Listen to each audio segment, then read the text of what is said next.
más, con la gracia del Señor, proseguimos el comentario del Catecismo de nuestra Madre, la Iglesia. Continuamos en esta edición del Catecismo, la explicación de qué es la tipología, tipología que une al Antiguo y el Nuevo Testamento. Pasamos al punto 129. Los cristianos, por tanto, leen el Antiguo Testamento a la luz de Cristo muerto y resucitado. Esta lectura tipológica manifiesta el contenido inagotable del Antiguo Testamento.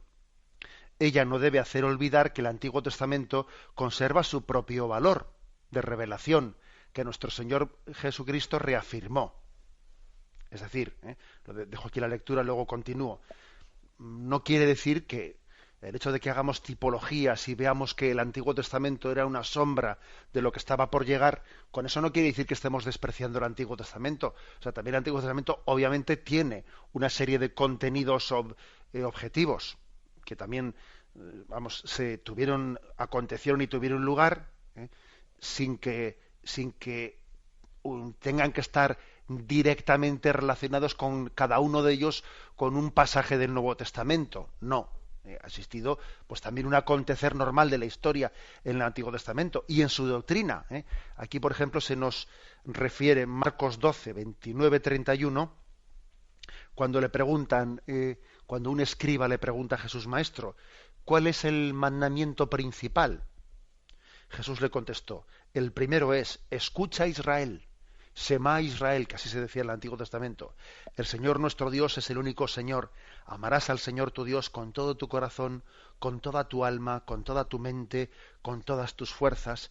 El segundo es: amarás a tu prójimo como a ti mismo. No existe mandamiento mayor que estos. Es decir, veamos pues que Jesucristo, o sea, no se salta el Antiguo Testamento.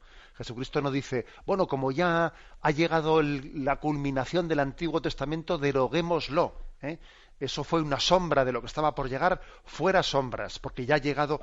No, eso Jesucristo no lo hace.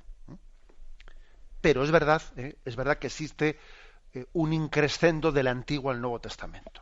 Sigue diciendo, por otra parte, el Nuevo Testamento exige ser leído también a la luz del Antiguo Testamento. La catequesis cristiana primitiva recurrirá constantemente a él. Por ejemplo, dice 1 Corintios, capítulo 5, versículo del 6 al 8. No es como para gloriaros.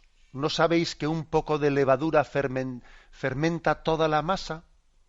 Purificaos de la levadura vieja, para ser masa nueva, sois ácimos, porque nuestro Cordero Pascual, Cristo, ha sido inmolado. Así que celebremos la fiesta no con vieja levadura, ni con levadura de malicia e inmoralidad, sino con ácimos de pureza y verdad. Bueno, fijaros, aquí en este texto de San Pablo a los Corintios se hace referencia, sabéis que existía la costumbre de que el pan con el que se celebraba la Pascua, la celebración pascual, era un pan sin fermentar, sin levadura.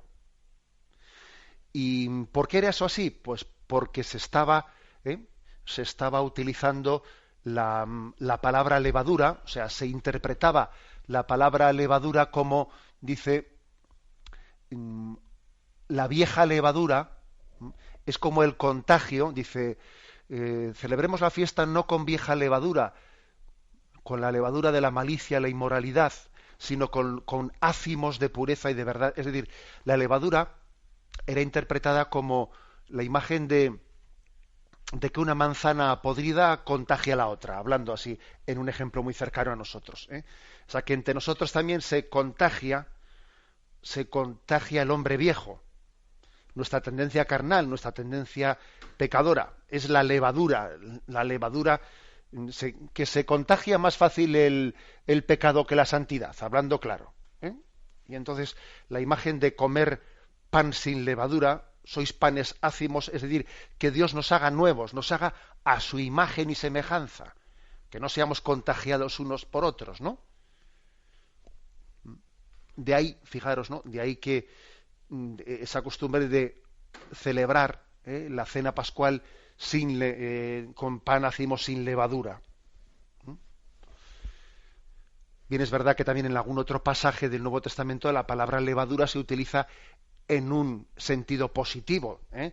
No siempre la palabra levadura se utiliza en ese sentido de contagio del hombre viejo, de nuestras tendencias pecadoras. También la palabra levadura tiene en la Sagrada Escritura algún pasaje en el que se nos dice que tenemos que ser fermento, tenemos que ser levadura.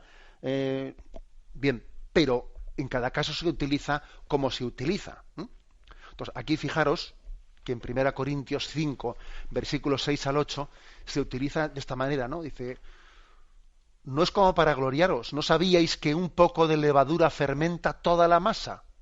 Ojo, tienes que luchar por vivir conforme al hombre nuevo, sin dejarte contagiar por el mundo, sin mundanizarte, sin que la levadura del mundo te contagie, ¿no? Y fijaros que está echando mano de cómo el pueblo, los israelitas, celebraban la Pascua con pan ácimo. Purificaos de la levadura vieja para ser masa nueva, pues sois ácimos. Fijaros, pues, que es importante conocer este tipo de tipologías, porque uno de nosotros lee este pasaje del Antiguo Testamento, lee esto y dice, pues no sé qué están diciendo aquí, pues me suena a cosas raras, ¿no? Otro texto, 1 Corintios, capítulo 10, versículo del 1 al 11 nos dice: No quiero que ignoréis, hermanos, que nuestros padres estuvieron todos bajo la nube, y todos atravesaron el mar, y todos fueron bautizados en Moisés por la nube y el mar, y todos comieron el mismo alimento espiritual, y todos bebieron la misma bebida espiritual, pues bebían de la roca espiritual que les seguía, y la roca era Cristo. Pero la mayoría de ellos no fueron del agrado de Dios, pues sus cuerpos quedaron tendidos en el desierto. Estas cosas sucedieron en figura para nosotros, para que no codiciemos lo malo como ellos lo codiciaron. No os hagáis idólatras, al igual que algunos de ellos, como dice la Escritura. Sentóse el pueblo a comer y beber y se levantó a divertirse. Ni forniquéis como algunos, que ellos fornicaron y cayeron muertos, 23.000 en un solo día. Ni tentemos al Señor como algunos de ellos le tentaron y perecieron víctimas de las serpientes. Ni murmuréis como algunos de ellos murmuraron y perecieron bajo el exterminador. Todo esto les acontecía en figura y fue escrito para aviso de los que hemos llegado a la plenitud de los tiempos. O sea, se quiere conmover en el Antiguo Testamento una lección.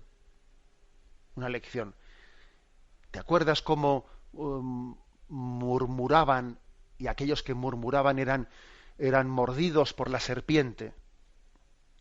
Acuérdate de aquello, y no tropieces en la misma piedra. ¿Te acuerdas cómo murmuraban contra Moisés? ¿Recuerdas cómo una y otra vez tenían nostalgia de las cebollas de Egipto? Recuerda aquello, aprende aquella lección. El Antiguo Testamento tiene que ser como un libro de la vida en el que el pecado de nuestros antepasados tiene que ser lección de vida para nosotros. La idolatría del Antiguo Testamento, la tendencia a hacerse dioses que pudiésemos tocar y palpar, ¿no? En esa dificultad que tenemos de ser espirituales, necesitamos todo hacerlo a nuestra imagen y semejanza, ¿no?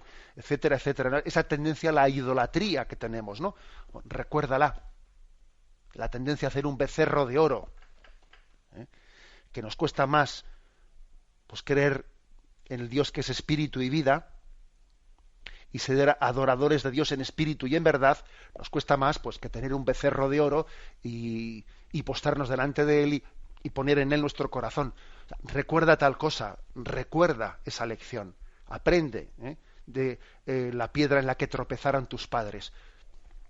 Bueno, como veis, pues es el Antiguo Testamento como lección de la vida y al mismo tiempo como evocación continua de los bienes de la salvación. Por ejemplo, el caso de la roca que os he puesto, el caso de que esa serpiente elevada sobre ese palo, porque al mismo tiempo que las serpientes mordían a los israelitas, Moisés mandó hacer una serpiente de bronce y elevarla sobre un palo, y todos aquellos que mirasen a esa serpiente de bronce y la mirasen con fe, quedarían sanados.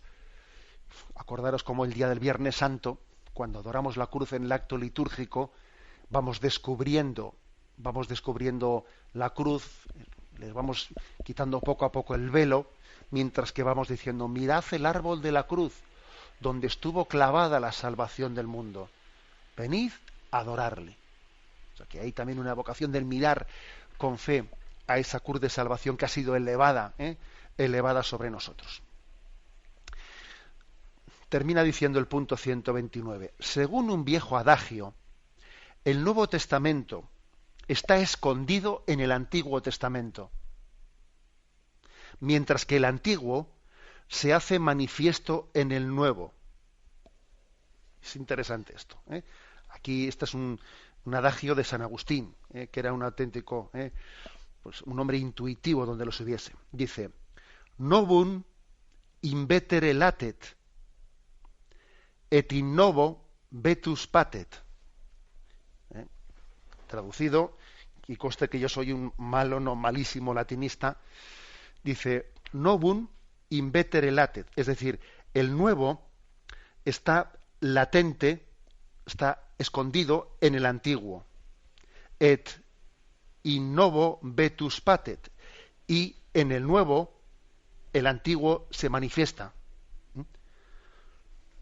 Repito esta frase, dice, según un viejo adagio, el Nuevo Testamento está escondido en el Antiguo Testamento, mientras que el Antiguo Testamento se manifiesta en el Nuevo Testamento. Es algo muy hermoso, y posiblemente si hoy tenemos un conocimiento mucho más superficial de las Escrituras, si la exégesis se ha vuelto racionalista y hace unas explicaciones verdaderamente distantes del misterio, es porque hemos olvidado este principio, entre otras cosas. Entre otras cosas.